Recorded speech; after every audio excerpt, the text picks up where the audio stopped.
Billy McNeill holds Celtic's European Cup. There was a pride of personal performance, there was a pride of team performance, and there was a pride in achieving something for the club. May 25th, 1967, and Celtic come out for the European Cup final. I've never seen a better team, either before or since, in the Lisbon Lions. Man for man, with no better players. That team could not have been better. You know, the Celtic boys winning it just the year before us, being the first British team to win it. Maybe in a little way it took the pressure off us a little bit. You know, they'd won it and they'd won it in style. Celtic come forward again. It's Murdoch out to Gemmell. Gemmell attacking down the left. As surely they've won it now. To be the first is great, and Celtic were the first. And we were a great side at that time. And here's Billy McNeill holding the cup for Celtic. Only the 5th club to win this trophy and the first British club. 25 years on, we have seen the impact that it made on the Celtic support, because everywhere you go, people want to tell you where they were. Youngsters come up and say, listen, I remember watching it on the television with my dad and my grandfather and things, and people say, I was there. Now that is the big thing. People want to say, I was in Lisbon, and it's almost as if they're saying, I identify with this club because I was there. Victoria's Glasgow launches the 25th anniversary celebrations of the Lisbon Lions. Welcome, Ronnie Simpson, Jim Craig, Tommy Gemmell, Bobby Murdoch, John Clark, Jimmy Johnston, Willie Wallace, Stevie Chalmers, Bertie Auld, Bobby Lennox,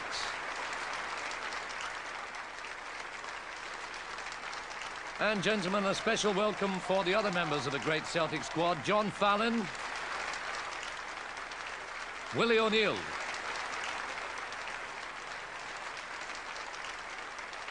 Joe McBride,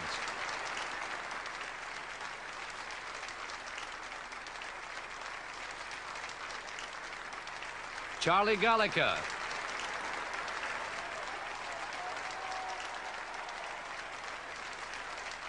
John Hughes, and the captain of the Lisbon Lions, Billy McNeill.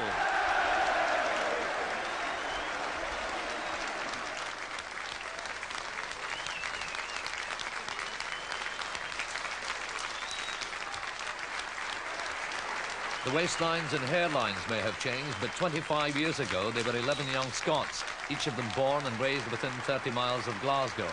The Lisbon Lions challenged the biggest names in European football and won.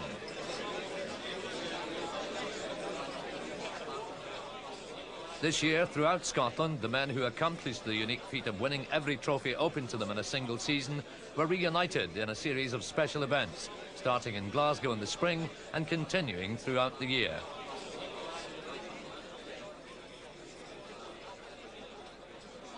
The year of their greatest triumph was 1967, when Celtic, led by Jock Stein, became the first British side to win the European Cup.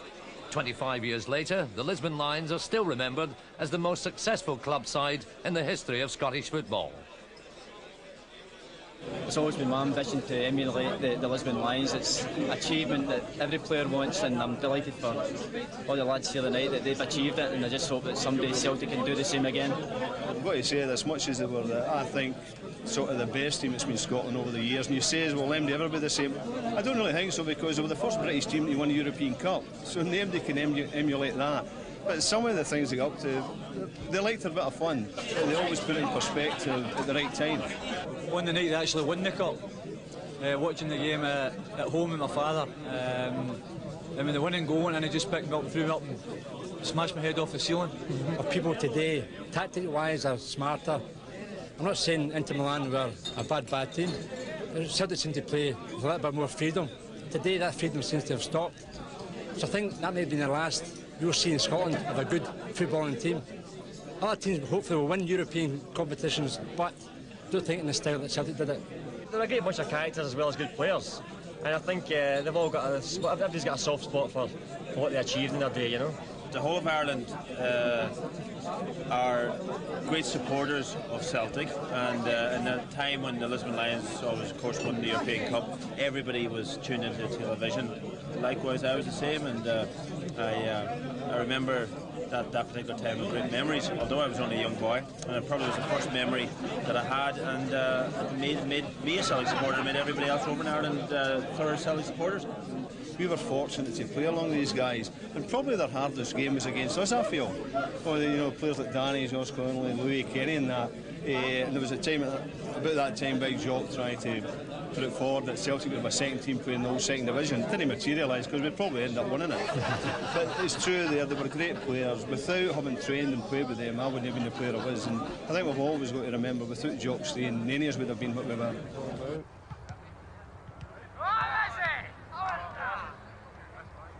Jock was the type of manager who came with the tracksuit on, came out with us every day in the week and worked with us. It was a complete new setup to us, and we enjoyed every minute of it. We really enjoyed it. Big Jock was something special.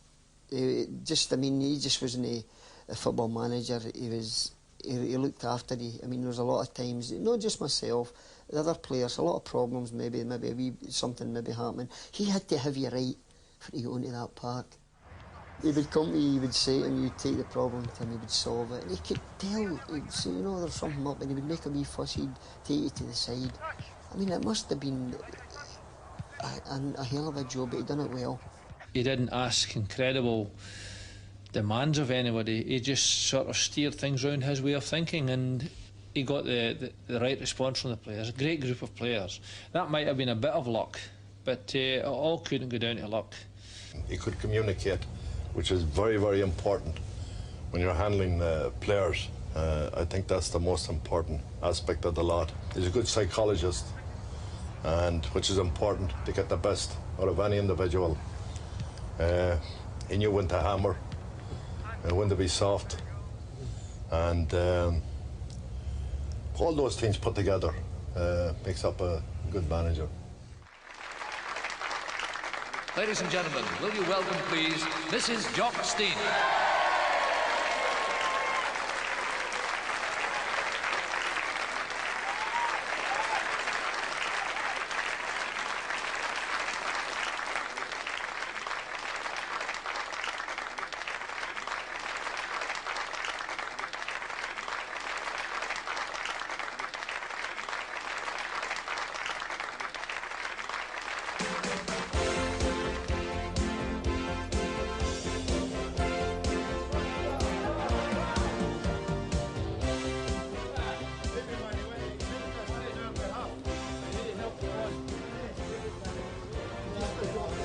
Put it up there, that's... Of course you don't trap it. I know.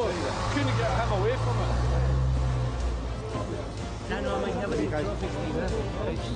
Who won that? Who that there? From their base in Glasgow, the squad kick off the East of Scotland celebrations by taking the road and the miles to Dundee.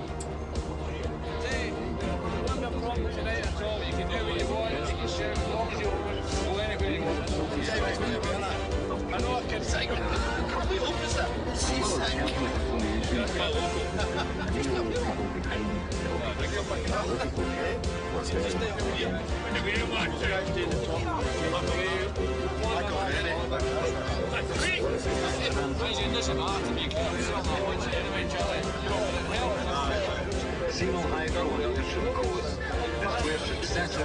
I've been sitting there for 45 minutes. Kearney, sign up, please.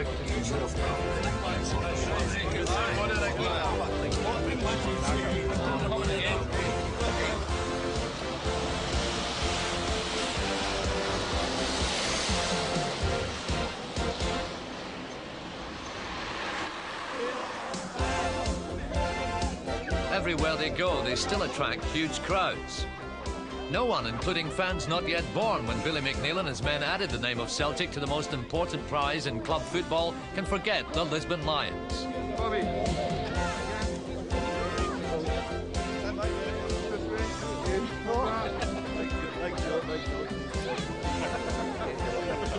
Where's Peter? We're famous there, keep another one. Peter's not getting his hands on Follow through for the north. Say hi, Mum. What's he getting? That's an expensive house here. I know when you were at the retro centre. I know. Hey, do you realise he's about to lose by another 4 or 5? Yes, I thought you were going to do that.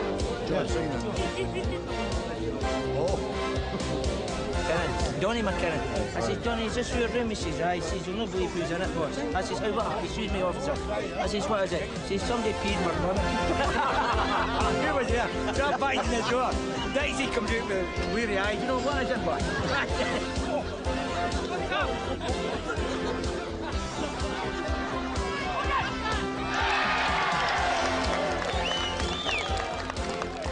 We still get a wonderful reception no matter where we go. A welcome guest at the Aberdeen celebrations was the former Manchester United and Northern Ireland star, the incomparable George Best.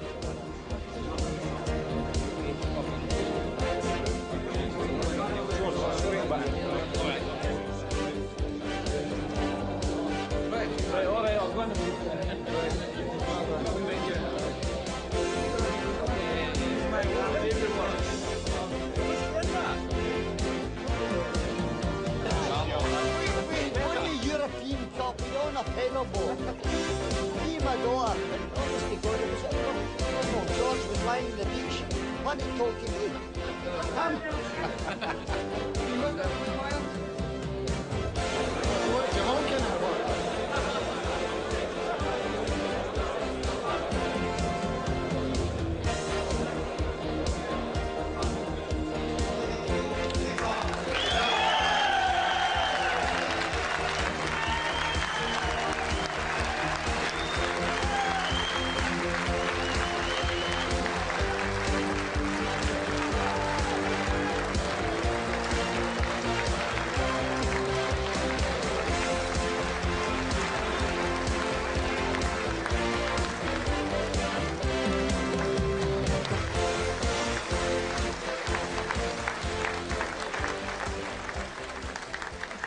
I think every night we've been together has been tremendous. I've enjoyed every time I've been together.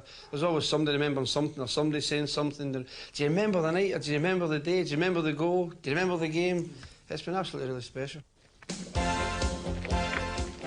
year's events included a nostalgic return to West Kilbride Golf Course at Sea Mill, where the squad relaxed during the successful European campaign.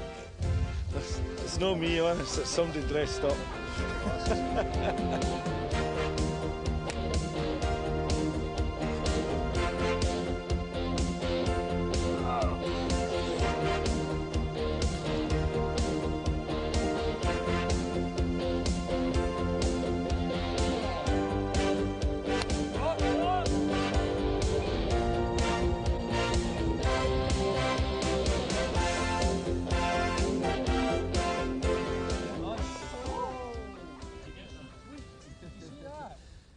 One of the players actually said the other day, he said, I don't know what's going to happen when all this is finished, this 25th year, because what we're going to do next year, we'll not see each other for a few months. And he was thoroughly enjoying meeting up again. The old crack. The City Chambers in Glasgow. This was the splendid setting for a civic lunch given in honour of Celtic and the Lisbon Lions by Glasgow District Council.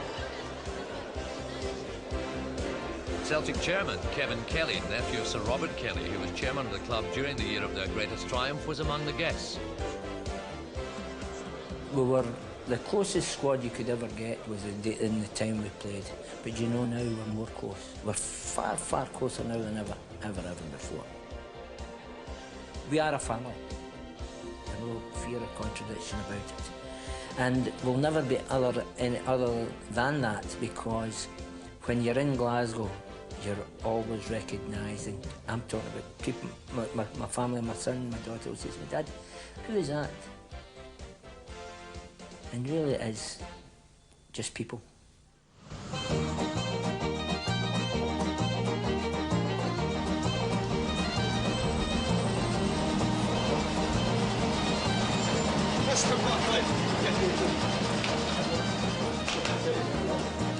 It was also a year for remembering the club's roots. Celtic teams are always made welcome across the sea in Ireland, and none better than the European squad, the greatest in the club's long history.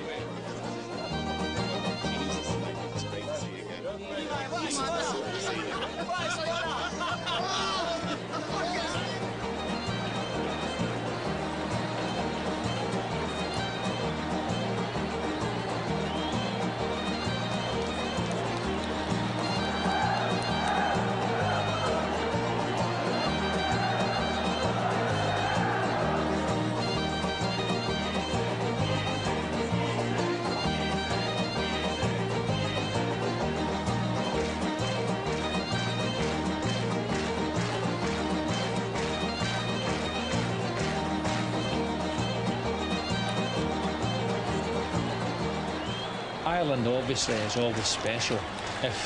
If you've played with Celtic, then even for a Scotsman like me, you learn to appreciate just the impact that the Irish have made in the club.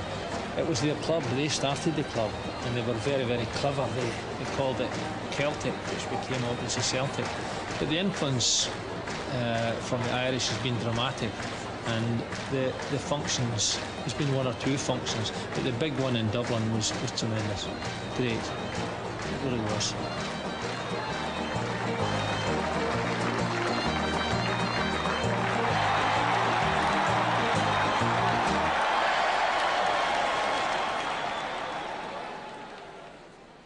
It was an uncanny feeling being in that side.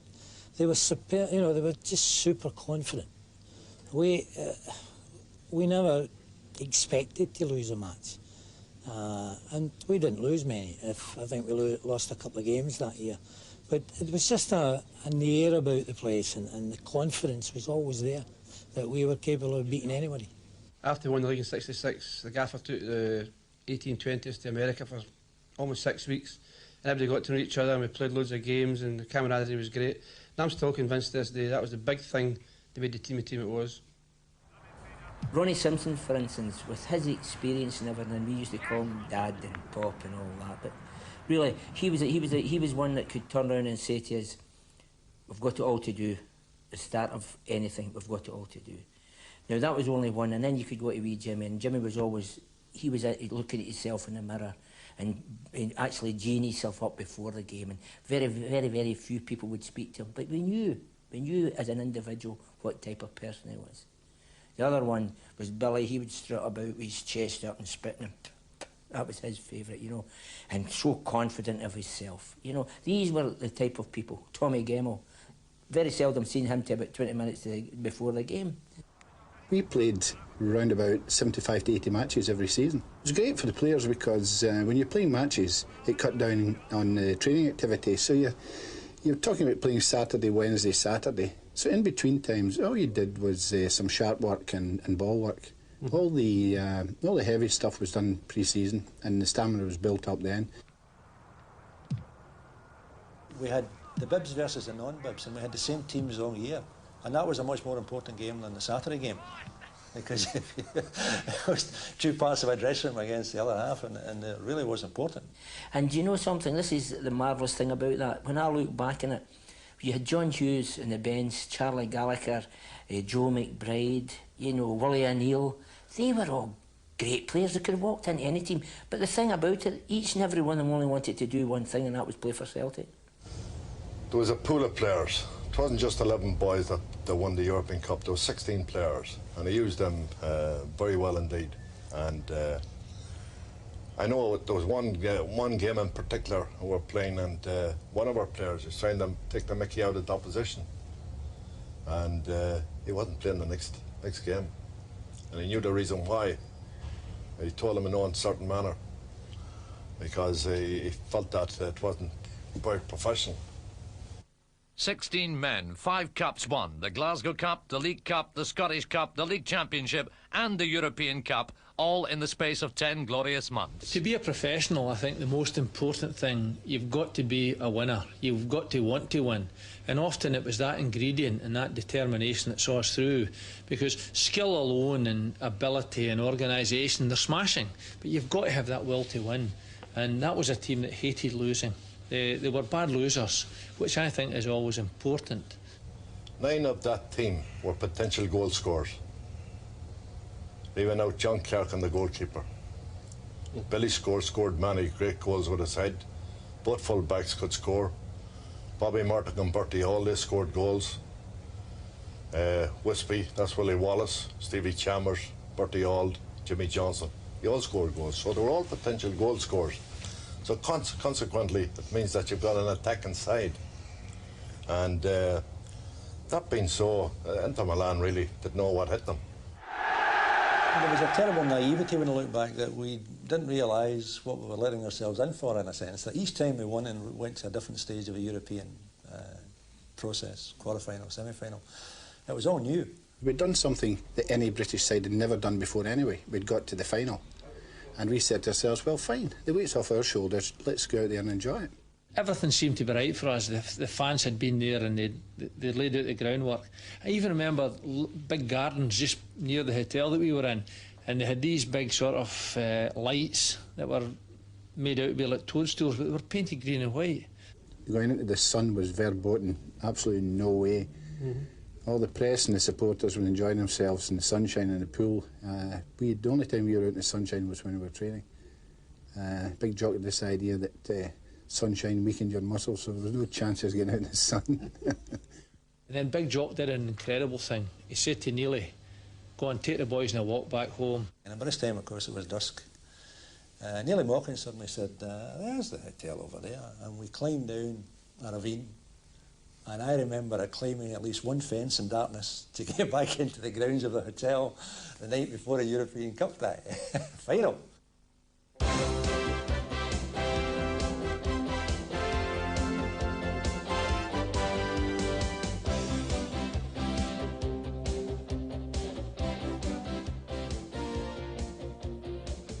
Goalkeeper Ronnie Simpson joined Celtic in 1964 from Hibernia. He won 2 FA Cups with Newcastle United, 4 League Championships with Celtic, 1 Scottish Cup medal, 3 Scottish League Cup medals, and capped 5 times for Scotland. I was getting on for sure, 1 or 2 hours. They wouldn't admit to it, I suppose, but so they'd been round the track before and they knew what it was all about, Bertie and people like that. Good professionals, hardened professionals. That was important. And I don't think, I think we surprised them tremendously, that's for sure. Right back, Jim Craig joined 1963 from Glasgow University. 6 League Championship medals, 4 Scottish Cup medals, 3 League Cup medals, and capped once for Scotland. Players realise how lucky they are to have a support like that behind them at all times, and it's come back out again this year to support fellas that played 25 years ago. And of course, the great thing nowadays is that they forget all the bad moments. Left back Tommy Gemmell joined 1961 from Coltnash United. He won 6 League Championship medals, 3 Scottish Cup medals, 4 League Cup medals, and capped 18 times for Scotland. I don't think we realised the enormity of what we'd done. I think basically 25 years on, we're totally realising what it was all about and what it meant to everybody. Right half Bobby Murdoch joined 1961 from Cambuslang Rangers. He won 8 League Championship medals, 4 Scottish Cup medals,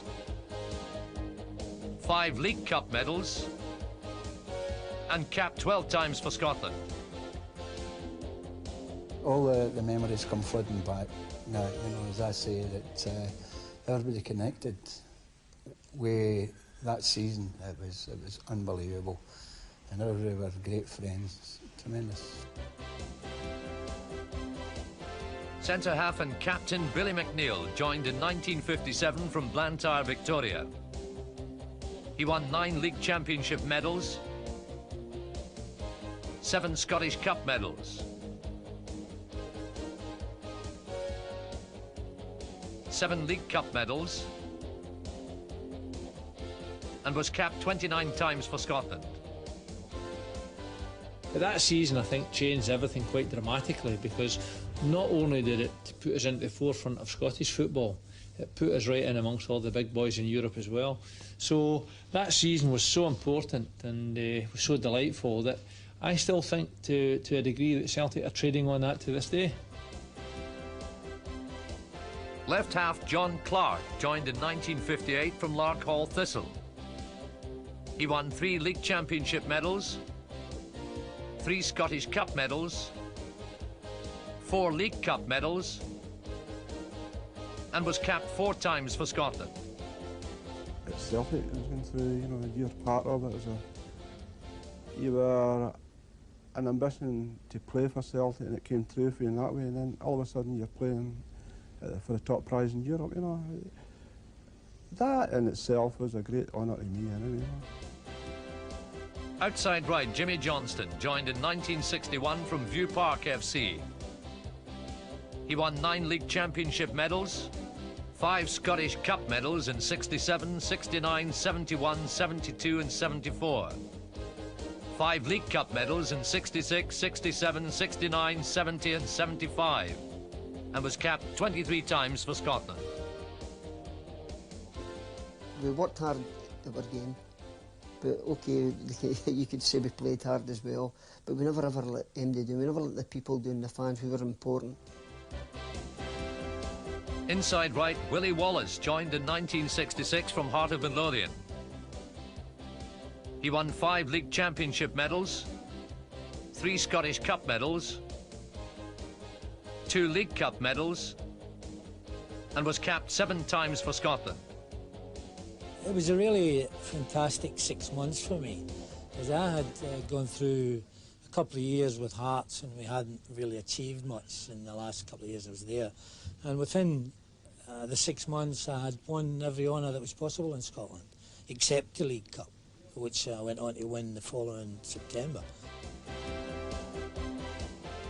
Centre-forward Steve Chalmers joined in 1959 from Ashfield Juniors. He won 4 League Championship medals, 3 Scottish Cup medals, 4 League Cup medals, and was capped 5 times for Scotland. I'm very proud and honoured to be part of it, and fortunate that I was picked. Inside left, Bertie Auld first joined the club in 1955 from Maryhill Harp. He rejoined in 1965 from Birmingham City. He won 4 League Championship medals, 3 Scottish Cup medals, 4 League Cup medals, and was capped 3 times for Scotland. A wee bit lump came to my throat and the tears came into my eyes to think how great it was to play for that crowd and how to play in that team. It was magnificent. Outside left, Bommy Lennox joined in 1962 from Ardea. He won 9 League Championship medals between 1966 and 74. 8 Scottish Cup medals, a record in an amazing 15-year period between 1965 and 1980. 4 Scottish League Cup medals, and was capped 10 times for Scotland. I used to look around about the players in the dressing room at times and see wee Jimmy and Boy Murdoch, Billy McNeill, Bertie, Big Tam, all the guys, and think, we have a good team here. And there was nobody I thought could beat us. Into Milan on the left, Celtic. They obviously must have said to themselves, well, we're playing a sick team from Scotland. Scottish sides have never done particularly well in Europe, so we don't have anything to fear from them. It was a long walk from the dressing rooms to the actual small tunnel before we went up onto the pitch itself. And we're all lined up, and here's the Italians, all smooth and swarthy with the baby oil on the face and the legs. I don't know what they must have thought about us when we were looking. They must have thought we were something out of circus, you know. But you know, the usual Glasgow wee Bertie, you know, wee Glaswegian giving the wee chirpy bits, you know. And wee man, have a look at that. What about him? You know, did we not see him in that move? You know, that kind of thing, you know. But we had all the we sort of kind of took over, you know, the whole you know, in the tunnel. It was a game of nerves, more or less, you know. And then all of a sudden, only one thing that we did, and we did well, was on the bus we could sing the Celtic songs, and that's what we did in the tunnel. And I'll tell you this much, that's when the game was won, in the tunnel.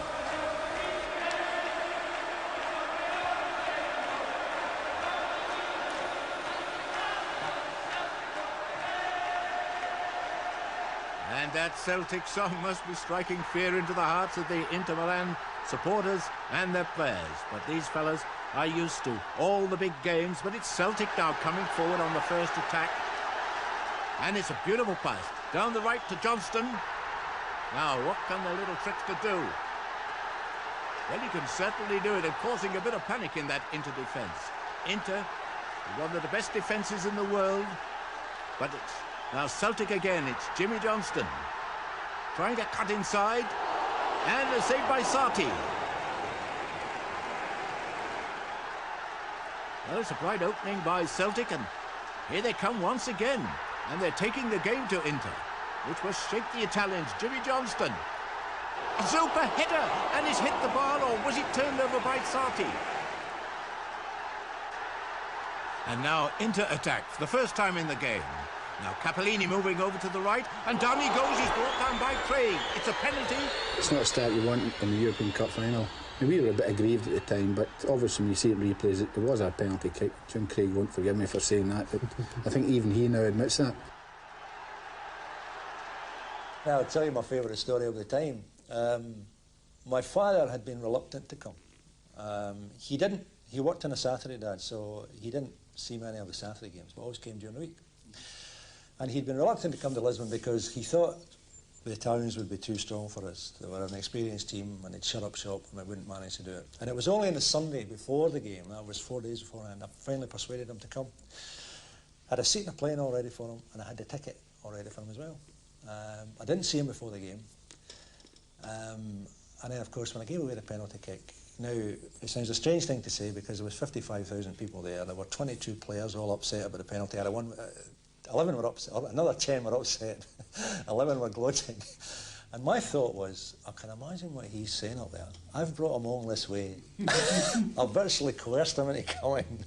And he's seen his son give away a penalty kick in the European Cup final. Yeah. And here comes the penalty. Italian football, if you went 1-0 down, you needed the Panther division to break them down. But in saying that, we had played well up until then. We looked more like scoring than they did. Then when the penalty kick came around, we went 1-0 down.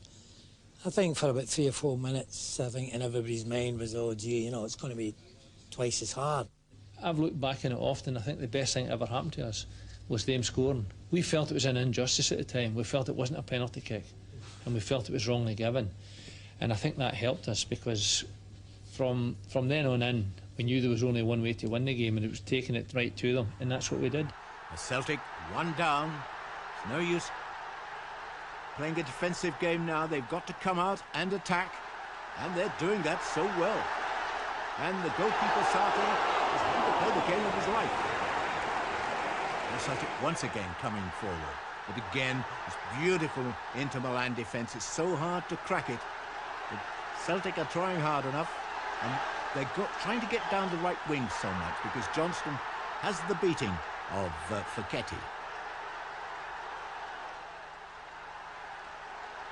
Now it's McNeil winning the ball in midfield, and once again down that right wing towards Johnston.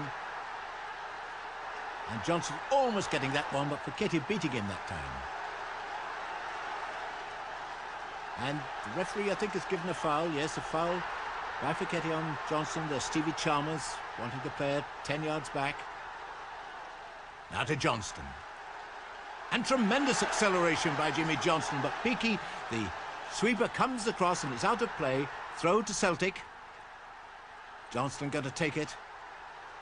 Oh, it's a bad one. He should be receiving them, not taking them. Yes, Celtic still in possession, still going forward. But that chip's too long, I think. Yes. I remember there were an old fella called Jimmy Gribben, and he used to say to us before a game, he used to say, Bert, remember the ball's round, made to go round. And the ball can travel much quicker than the man. So that's what we did. We never gave the ball away, we kept possession, and we got them turning. They were the ones that done all the running. Until such time we gave wee Jimmy the ball, that's when we got the rest. He must have been on the ball for about 87 minutes. Wee Jimmy was having one of those days when nobody could take the ball off him. The Italians were good markers, good defensive markers, but wee Jimmy just tore them apart that day. It didn't matter where he went to. He went outside left, outside right, up the middle, right back, midfielder. The guy was always there, and you never seemed to get rid of him. You maybe had to get past him once, maybe twice, and he was there. You never committed yourself. And if it looked as if you were, they would always check you. Oh, a foul. I'm sorry, that great, up to the referee. Oh, a million apologies. Professional, very professional. They did what we thought they would do if they scored. They just fell back and tried to hold on to the ball. They gave us the ball as much as we liked. Till about halfway into their own half, and then it closes down very, very quickly. But we had players capable of breaking down that type of formation, provided we kept the ball and used it sensibly. And wee Jimmy obviously was one of them responsible for breaking them down. He probably had the best marker in the world on top of him that day, this guy Bergnish. And normally he would play in the right back position, but as soon as we kicked off, he went straight across and picked up Jimmy and marked him wherever Jimmy went. And Jimmy went for a wee wander now and again and dragged him out and left a bit of space down the right-hand side for Bobby Lennox making runs out there and Jim Craig going forward. And the same thing was happening on the other side. Now, Celtic coming forward again. It's Clark. Clark pushing it forward, and there's Gemmell. Tommy Gemmell, the attacking fullback. A little shuffle, and the right foot shot, and that wasn't far wide.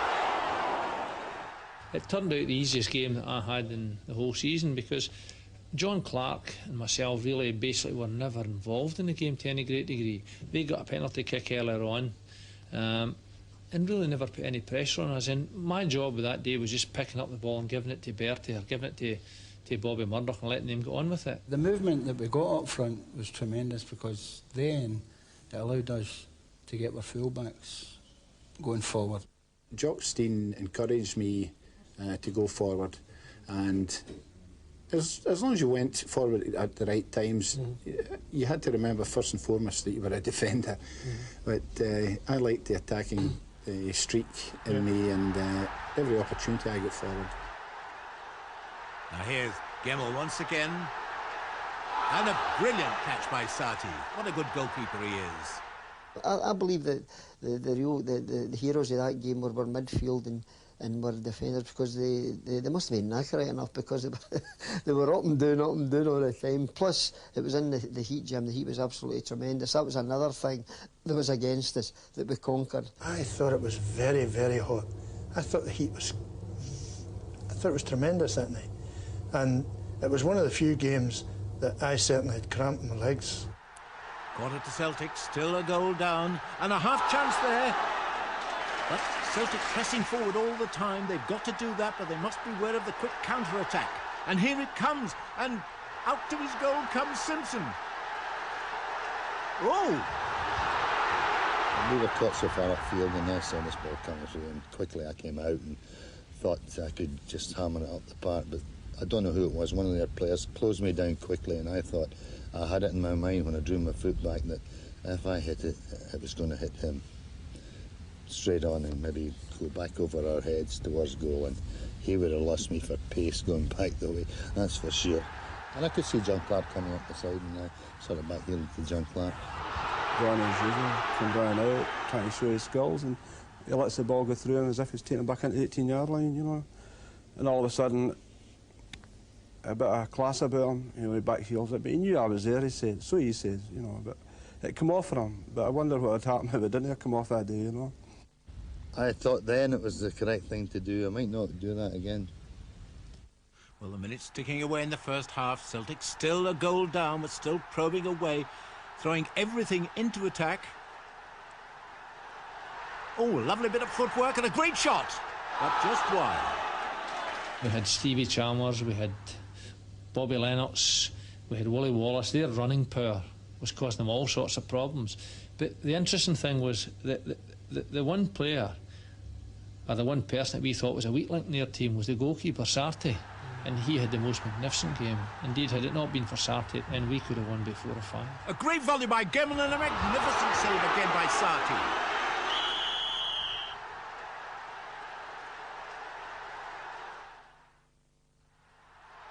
Here they come for the second half, and I wonder what Jock Steens told them during the interval. Basically, it was just get out there and do exactly what you've been doing in the first half.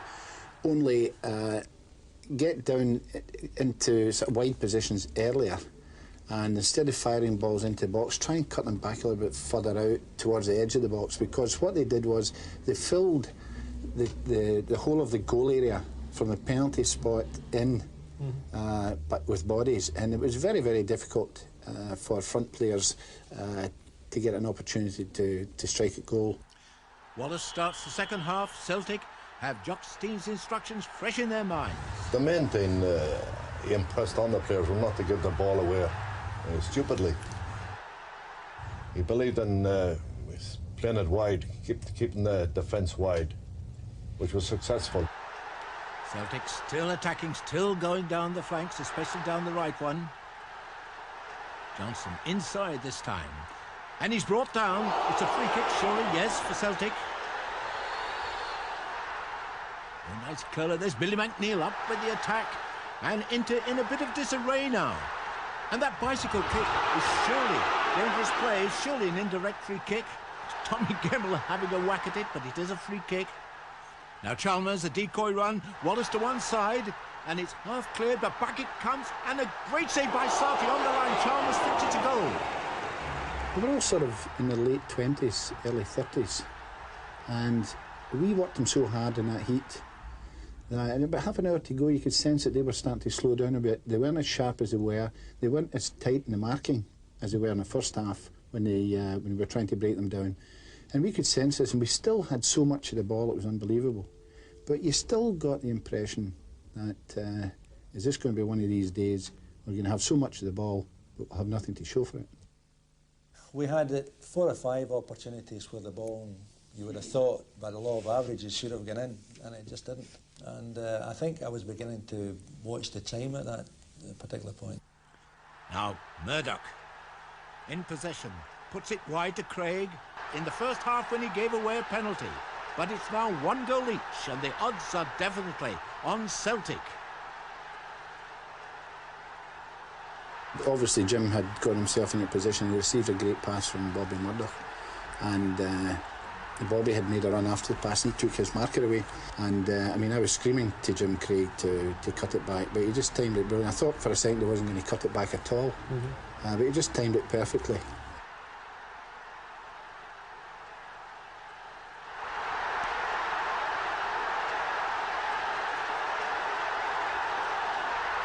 The way our team pattern was, it was absolutely sacred that if Jim was forward, I was back. But obviously we made exceptions that day. If, for example, that move had broken down and they'd broken away and scored a goal, I was the one that was in trouble. I tell my boys that it's just a question of standing there and very brazenly waiting for the perfect moment, but it wasn't quite as meant as that, you know. I got a fine pass on Murdoch, and again, you know, because you're playing at that level doesn't mean to say you cannot think your way across. As soon as I got it, I realised that I was in no position to shoot. There was one man between me and the goal, but I delayed because I wanted more men between me and the goal, and of course as soon as more men came, that was the time to lay back the pass. And that was something I had worked on beforehand. It was a very simple matter by watching films and things like that. I realised that if you held the ball long enough, the Italians would not want one man to one man. They would come and have another man behind that man just in case, which then leaves a space somewhere else. So it's a question of pulling back.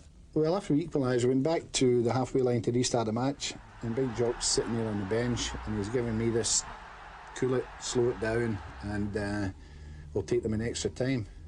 And I said, for goodness sake, boss, we've equalised and there's about 20 minutes to go, so there's no way I want to play another half hour. That's Gemmell, the scorer, coming forward once again for Celtic, one each. We had them on their heels at that time, so there was no point hanging back. It was all just taking the bull by the horns. Now Celtic really have them worried, and that one though a bit too high. But back comes Celtic, it's out to Gemmell, and Milan really in trouble now. Inter Milan looking as if they've had enough. Lovely cross, and Celtic have got so many players in the box, and a wonderful shot from Murdoch. And back comes Celtic again, and a great save by Sarti. But still it's all Celtic now. Inter Milan really are struggling, and it's a beautiful shot that inches over the bar. And Celtic once again, and the crossbar saves Inter. I watched the game with my son, and it's interesting to get somebody else's, a younger person's attitude, and he couldn't believe the ability in the side, he couldn't believe the skill. Because I think youngsters think that skill belongs to the modern day, and really he was quite astounded at the ability. So Celtic playing some beautiful football now, but it's still only one each. And Sarti in action once again, and the Inter defenders kicking it anywhere from defence, so unlike them. And back comes Celtic, and again it's Sarti to the rescue for Inter. Now Murdoch out to Gemmell on the left. Murdoch making ground. Played out to Big Tam, and then Big Tam went. He didn't commit himself. They were all back pedalling. And when the time was right, when I sort of supported it, and Tam pulled it back, I just whacked it across the face of the goal, and it was about 6 yards out. Stevie's side foot, beautiful contact. Stevie stuck it away. A lot of people still ask me, was that your goal? And I said, no chance. It was going for a shy. It was never in near it. Stevie got a great contact on it, stuck it away, and that was it. People would think that was a bit of a fluke, that goal. I can assure you right now that we'd done the same thing in training day after day after day. Full-backs going down, cutting it back to midfield players, and the front players being in the goal area for tap-ins to go. And I mean, that was something we used in training every day of the week. In the case of my own goal, it could have been any one of the strikers, any one of the team putting that ball in the net, because it was well and truly practised. His completely went down, and after that, I mean, basically, we demoralised them. We just held on to the ball, knocked it around, gave it to wee Jimmy, gave it to Bertie. Bertie took it to corner flag. Jimmy just held the ball, and he kept getting pulled down, and we kept getting free kicks, and he'd give the ball back to Jimmy again, and he'd hold on to it. Bertie would take the ball to the corner flag again. I mean, that completely demoralises you, especially when you think you're the kings of Europe, and all of a sudden you know you're out, you're beating the European Cup final. How well they deserve that title, because they played 62 games this season and won 51 of them, and how well they deserve this great ovation from all their fans. A tremendous performance by Celtic, the first British team to win that trophy.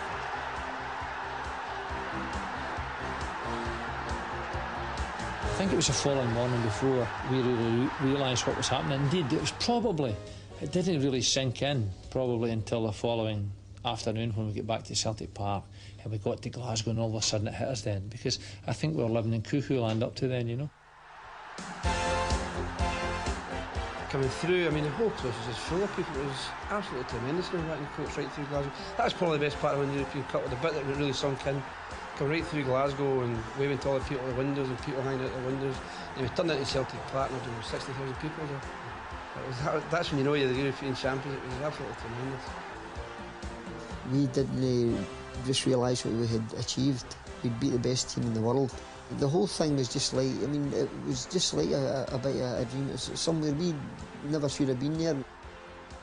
It was great, and Dave fans thoroughly deserved it. It's an astonishing thing.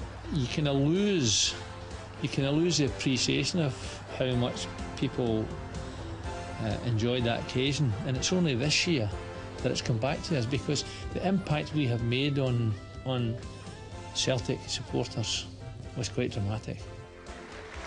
25 years to the day that Celtic became the first British club to lift the European Cup, A gala dinner is held in honour of the men who won.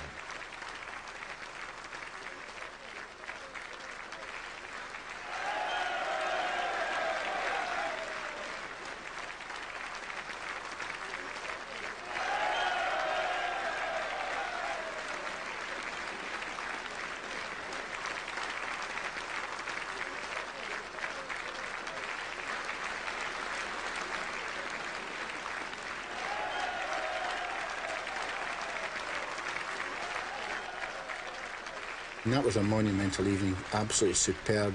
I've spoken to hundreds of people who were at that dinner, and I haven't had one complaint yet. And in fact, some people carried it on for another couple of days.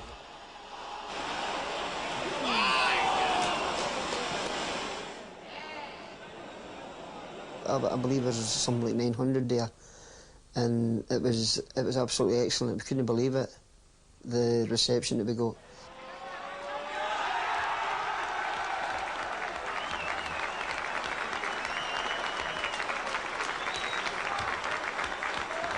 Grown men crying in my arms that night, and we're all a bit emotional, you know.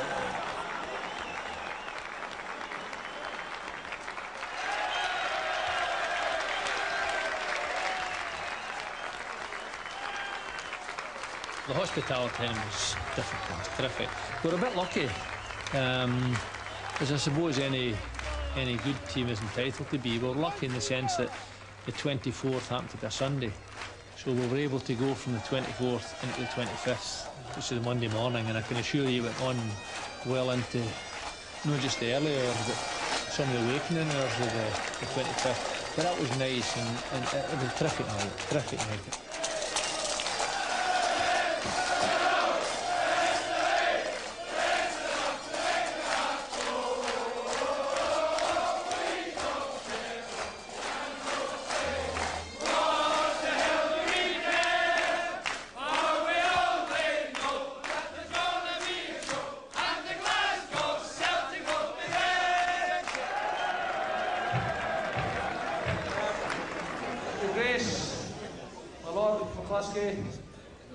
Gentlemen, and more importantly, Celtic supporters,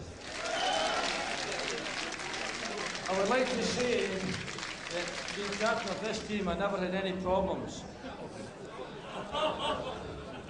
You'd like to say that? I would like to say that, but it's not true. Anyway, I myself did not appreciate the extent to which that victory in Lisbon had touched the hearts of Celtic supporters.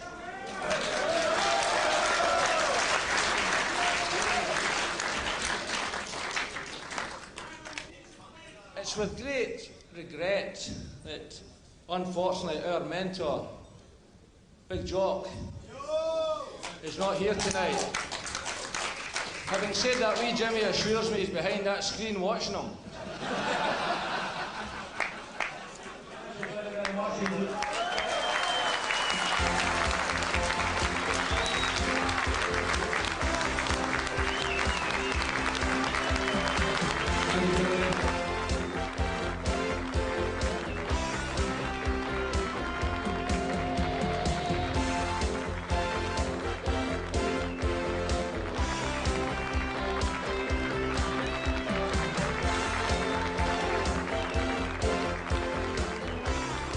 Memories flooding back that you know, you thought you'd forgotten, or somebody joked in your memory or something like that. You know?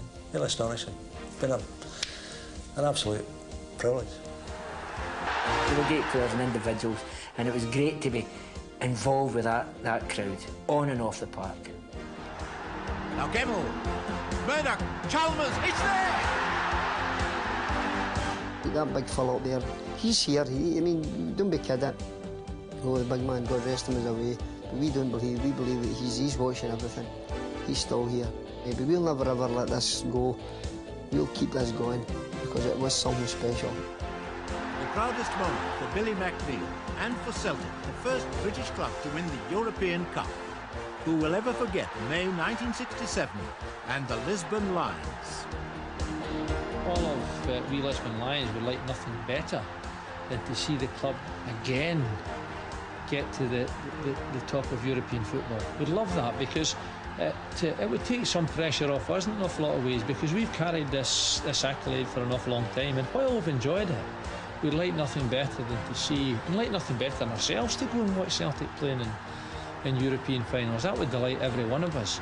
Celtic will always be great. The fans will always ensure that, because I doubt very much if any club anywhere in the world has got a better and more loyal group of fans.